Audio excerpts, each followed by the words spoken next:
Well, my name's Peter Minang. I'm currently a researcher at the International Institute for Geoinformation Sciences and Earth Observation in the Netherlands, and a geographer by training. Yeah. So you've been using PGI practice in the context of carbon mitigation, and you're also training community members in establishing the necessary monitoring and recording systems.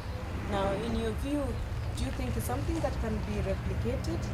And if so, do they require external support, or they can do it independently? Yeah.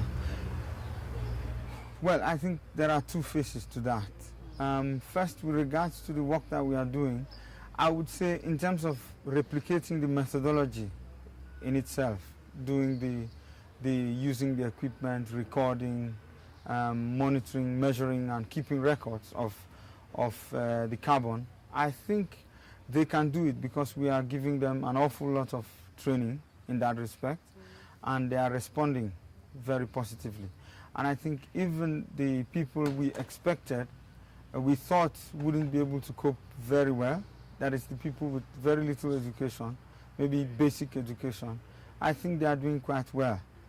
But I must also say that there is a minimum of equipment involved in that, because they have to use mobile GIS devices, they need GPSs, they need basic measuring equipment in the forest. And I think that for some communities that may be possible to have, but for others it may not be possible to have, because all the communities are not the same. So in that respect, the communities that can afford the equipment may not need that much support. Maybe basically looking at more hands-on training.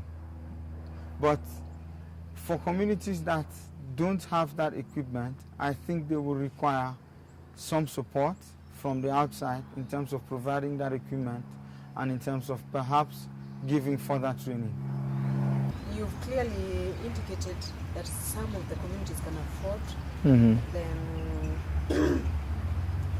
to get the equipment that they need, but what about the communities that will be receiving external support?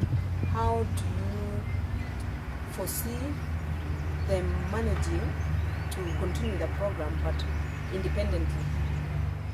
Well, we thought about that as well, and so we are looking at a whole lot of capacity issues and institutional support, and we hope that with the institutional support that we are providing as part of our training, they should be able to develop proposals and to raise funds on their own and to solicit support from the outside.